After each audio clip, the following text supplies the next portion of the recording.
आप सभी का हमारे इस YouTube चैनल में स्वागत है फ्रेंड्स। आज के हम इस वीडियो में जो हमारा थ्योरम है 6.1, ये परीक्षा की दृष्टि से बहुत ही इम्पोर्टेंट है। तो चलिए इसको हम प्रूव करेंगे। तो देखते हैं क्या कर रहा है 6.1 थ्योरम। यदि किसी त्रिभुज की एक भुजा के समांतर अन्य दो भुजाओं को भिन्न भिन्न बिंदुओं पर प्रतिच्छेद करने के लिए एक रेखा खींची जाए तो यह अन्य दो भुजाओं को एक ही अनुपात में विभाजित हो जाती हैं। तो देखिए फ्रेंड्स, हमारा कुछ त्रिभुज इस प्रकार का बना है ए बी सी, और हमें कह रहा है कि जो डी ई के समांतर क्या है, एक बी सी भुजा है। और कह रहा मतलब जो ए बी भुजा है यहाँ पर डी बिंदु पर प्रतिच्छेद करता है, और फिर हमारा क्या है जो ए सी भुजा है ये ई बिंदु पर प्रतिच्छेद करता है। तो चलिए इसको हल करते हैं। तो हल करने के लिए क्या करते हैं, हम सबसे पहले लिखेंगे दिया है। तो यहाँ पर हम लिखेंगे दिया है। तो यहाँ पर हमने लिख दिया कि दिया है एक त्रिभुज। तो यहाँ पर दिया है त्रिभुज, देखिए ए बी सी, और कह रहा है कि डी ई समांतर है बी सी के। तो यहाँ पर डी ई समांतर है बी सी के। फिर कह रहा तथा ए बी भुजा का मध्य बिंदु। तो देखिए यहाँ पर जो हमारा ए बी भुजा का मध्य बिंदु डी है, और ए सी का मध्य बिंदु जो है ई है। तो फ्रेंड्स यहाँ पर हमने यही लिख दिया। अब हमें सिद्ध क्या करना है, तो हमें सिद्ध क्या करना है, ए डी बटा डी बी और ए ई बटा ई सी। तो यहाँ पर हम लिख देंगे। तो फ्रेंड्स हमने यहाँ पर लिख दिया कि सिद्ध करना है। तो हमें सिद्ध क्या करना है, देखिए ए डी बटा डी बी मतलब ए डी बटा डी बी, और ए ई बटा क्या हो गया ई सी सिद्ध करना है। अब लिखेंगे फ्रेंड्स हम रचना। तो रचना में देखिए क्या करेंगे, तो हम लिखेंगे यहाँ पर D से M को मिलाया। तो देखिए यहाँ पर जो हमारा ये D से हमने M को मिलाया, जो हमारा क्या है AC पर क्या है लंब है। तो देखिए इस तरह हमारा क्या 90 एंगल का क्या बन रहा, कोण बन रहा है। इसलिए हमारा क्या है DM लंब है किस पे, AC पर। इसी तरह E से N को मिलाया जो कि हमारा लंब है किस पे, AB पर। तो देखिए फ्रेंड्स मैंने यहाँ पर यही लिखा है कि D से M को मिलाया व E को C से मिलाया जो क्रमशः EN लंब है AB व DM लंब है AC पर। अब देखिए इसको मिलाने के बाद फ्रेंड्स हम इसको भी यहाँ पर ऐसे डॉट डॉट से मतलब मिला सकते हैं। अब देखिए, अब चलिए इसको हम हल करते हैं। तो देखिए हम किस किस त्रिभुज में पहले काम करेंगे। त्रिभुज ए डी ई मतलब ये हमारा एक त्रिभुज है, इसको मैं हाईलाइट कर दे रहा हूँ, देखिए ध्यान से। ए डी ई ये हमारा एक त्रिभुज हो गया, ठीक। उसके बाद एक हमारा त्रिभुजीय हो गया। उसके बाद हम किसमें चलेंगे, फिर त्रिभुज डी, देखिए ध्यान से, डी बी ई में ध्यान से देखिए फ्रेंड्स, इस त्रिभुज में देखिए, इस त्रिभुज मतलब डी बी ई, इस एक त्रिभुज में। और हम चलेंगे ए डी और ई इस एक त्रिभुज में। तो चलिए इसमें हम करते हैं।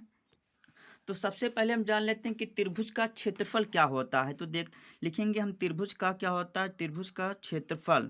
तो क्षेत्रफल जो होता है उसको हम एरिया से भी दर्शाते हैं। तो त्रिभुज का जो जो क्षेत्रफल होता है 1/2 होता है। फिर क्या होता है, आधार गुणे क्या होता है, ऊंचाई।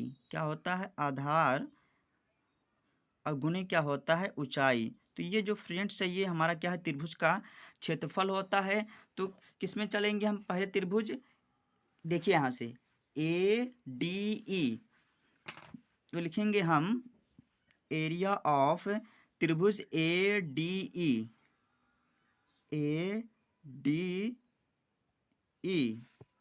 अब इतना करने के बाद क्या करेंगे, हम यहाँ पर इसका क्षेत्रफल का सूत्र लगाएंगे। तो इसका सूत्र हो जाएगा 1/, क्या हो जाएगा 2। अब देखिए इतना करने के बाद देखिए फ्रेंड्स, आप इसमें भूल जाते हैं कि आधार कौन है। मतलब आज समझ लीजिए इसमें कुछ आप जानते हैं। तो सबसे पहले अब यहाँ से चलिए, हमें सिद्ध क्या करना है, सबसे पहले हमें लाना है एडी। तो क्या करेंगे, इसको आधार हम यहाँ पर क्या लिखेंगे, एडी। तो यहाँ पर क्या हो जाएगा, आधार हमारा एडी हो जाएगा। ये हमारा एडी हो गया, ठीक। अब गुणे हम क्या लिखेंगे यहाँ पर, ऊंचाई। तो हमारा जो ऊंचाई हो जाएगा क्या हो जाएगा, EN हो जाएगा। फ्रेंड्स हम इस त्रिभुज में बात कर रहे हैं ए डी ई में, तो हमारा ऊंचाई क्या हो जाएगा, EN हो जाएगा। तो यहाँ से हमारा E हो गया, EN हो गया। अब देखिए इतना करने के बाद क्या करते हैं, हम चलते हैं हम दूसरे त्रिभुज में। कौन से त्रिभुज में, डी ई बी में। किसमें, डी ई बी में। तो यहाँ पर हम चलेंगे, लिखेंगे एरिया ऑफ जो हमारा त्रिभुज है किसमें, डी ई बी में, डी बी ई में, और ये यहाँ पर भी हमारा क्या लगेगा, वही आधार गुने ऊंचाई। तो यहाँ पर देखिए इतना करने का एडी के बाद हमें क्या लाना, डीबी। तो यहाँ पर क्या लिखेंगे हम, सिंपली डीबी। आप फ्रेंड्स इसमें मत ध्यान दीजिए, आप ये ध्यान रखिए कि किस किस त्रिभुज में हमें काम करना है। सबसे पहले हमारा आधार हो गया एडी, फिर हमारा सेकंड हो गया क्या होगा, डीबी। तो यहाँ पर लिखेंगे हम डीबी, क्या हो गया, डीबी। और फिर गुने हमारे इसमें भी अब आधार क्या मतलब ऊंचाई क्या है, ईएन होगा। आधार ऊंचाई भी क्या होगा इसमें हमारा, ईएन। तो यहाँ पर क्या होगा हमारा, ईएन हो गया। अब यहाँ पर लिखेंगे हम भाग करने पर, मतलब इसको जब हम भाग करेंगे तो यहाँ पर लिखते हैं हम भाग करने पर। तो यहाँ पर लिख दिया फ्रेंड्स हमने भाग करने पर। अब देखिए 1/2 1/2 हमारा कैंसिल हो जाएगा, और ईएन भी कैंसिल हो जाएगा। तो हमारा क्या बचेगा यहाँ पर, देखिए एरिया ऑफ ए डी ई बराबर हमारा क्या बचा, यहाँ पर ए डी बचा। तो यहाँ पर हम क्या लिखेंगे, ए डी, ठीक है। फिर हमारे यहाँ पर क्या बचा, एरिया ऑफ क्या बचा, डी बी ई, और यहाँ पर हमारा क्या बचा, बी डी। डी बी या बी डी आप कुछ भी बोलिए, क्या करते हैं इसको हम समीकरण 1 का नाम दे देते हैं।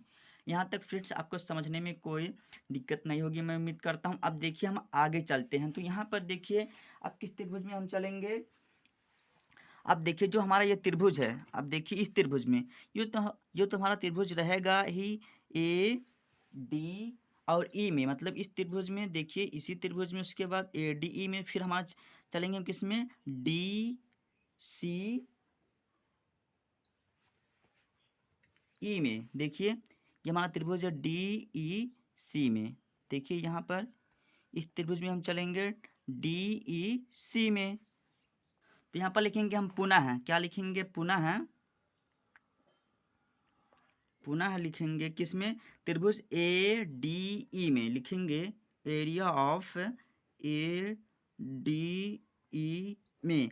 अब देखिए इसमें इतना करने के बाद क्या करेंगे फ्रेंड्स, वही फिर हमारा 1/2 आधार गुने ऊंचाई। अब देखिए इस बार हमें क्या पहले लाना है, हमें लाना है क्या, यहाँ पर देखिए ए ई लाना है। तो क्या करेंगे यहाँ पर हम ए ई लिख देंगे, बराबर हो जाएगा हमारा 1/2 क्या हो जाएगा, ए ई हो जाएगा। इस बार देखिए हमने ईएन ऊंचाई लिया था, इस बार क्या लेंगे हम, डीएम लेंगे। क्या लेंगे, डीएम, जो कि यहाँ पर ये हमारा लंब है, मतलब ये 90 एंगल का। तो इस बार हम क्या लेंगे, डीएम लेंगे। ये हमारा डीएम हो गया, ठीक। अब इसी तरह क्या करेंगे हम त्रिभुज डी ई सी में। देखिए इस त्रिभुज में डी ई सी में तो लिखेंगे हम एरिया ऑफ त्रिभुज क्या हो गया, डी ई सी में। अब देखिए इस बार हमें क्या लाना है, देखिए फ्रेंड्स समझ लीजिए किस हिसाब से ट्रिक है, ई सी। तो क्या लिखेंगे यहाँ पर हम ई सी लिख देंगे 1/2, फिर लिखेंगे क्या हम ई सी, और गुने क्या रहेगा, इसका ऊंचाई भी क्या रहेगा हमारा, डीएम ही रहेगा। यहाँ पर ये हमारा, सॉरी फ्रेंड्स, यहाँ पर डीएम रहेगा, जो कि मैंने उसमें ईएन कह दिया था। तो यहाँ पर क्या रहेगा, डीएम रहेगा। तो यहाँ पर भी क्या रहेगा, डीएम। अब फिर से यहाँ पर फ्रेंड्स समझ लीजिए, यहाँ पर ये भाग कर रहा है, मतलब लिखेंगे हम भाग करने पर। तो फ्रेंड्स मैं यहाँ पर डायरेक्ट कर दे रहा हूँ। तो यहाँ पर देखिए 1/2 और डीएम से डीएम कैंसिल हो जाएगा। तो हमारा क्या बचेगा, फिर यहाँ पर हम लिखेंगे। अब देखिए इतना काटने के बाद ये हमारा बचता है कि area of A D E, area of D E C, यहाँ पर हम बटे कर देते हैं। उसके बाद क्या हो जाएगा, ए ई बट्टा ई सी, क्या करते हैं हम समीकरण 2 का नाम दे देते हैं। अब इतना करने के बाद देखते हम आते हैं फिर त्रिभुज में। तो त्रिभुज में हम क्या करेंगे, अब देखिए फ्रेंड्स ये जो हमारा त्रिभुज है, देखिए ए डी ई, और देखिए यहाँ पर क्या है, डी ई बी। देखिए जो हमारा त्रिभुज है, देखिए बी सी ई, देखिए यहाँ पर बी सी ई, और देखिए यहाँ पर डी बी ई। तो देखिए इसका जो आधार है एक ही है। देखिए फ्रेंड्स यहाँ पर ध्यान से, इसका आधार एक ही है। तो इसीलिए क्या हो जाएगा हमारा, area of B B D C और ई बी सी क्या हो जाएंगे, बराबर हो जाएंगे। तो यहाँ पर हम लिखेंगे क्या, एरिया ऑफ